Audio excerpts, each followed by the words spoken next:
Bunso Mix Malino may nakalaan ng oras para sa darating na Valentine's Day, buong detalye alamin.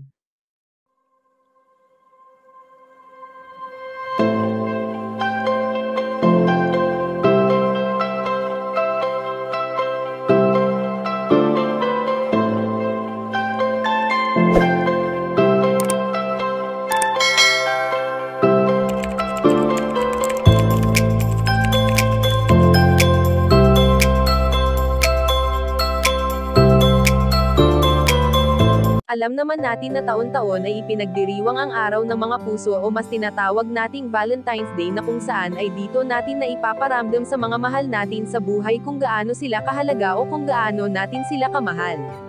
Sa ilang taon sa buhay ni Bunso Mix Malino ay minsan na rin siyang nag-celebrate ng Valentine's Day, at kung ating matatandaan ay marami ang kinilig sa sorpresang hatid ng binata noon sa kanyang pinakamamahal na prinsesa. Bagamat lumipas na ang sandaling iyon sa buhay ng dating magkatambal, ngunit sa puso ng mga totoong tao na naniniwala at nagmamahal sa Mommix ay tila basariwa pa rin ang mga alaalang hindi malilimutan nila Bunso Mix Malino at Cutie Mahal. Ang pagmamahalan na ipinakita sa atin noon ng Mommix ay sadyang totoo, dahil ang pagmamahal na nabuo sa dalawang magkatambal ay walang katulad.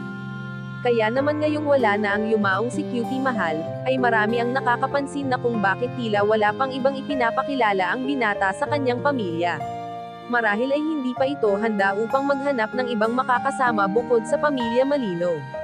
Subalit ngayong darating na Valentine's Day ay ayon sa aming impormasyon na nakalap na may nakalaan ng oras si Bunso Mix Malino, at ito ay kanyang ipagdiriwang kasama ang babaeng ito. Sino siya malalaman natin sa susunod na video. Kayo mga kachika, anong masasabi nyo dito? Please leave the comment and don't forget to subscribe.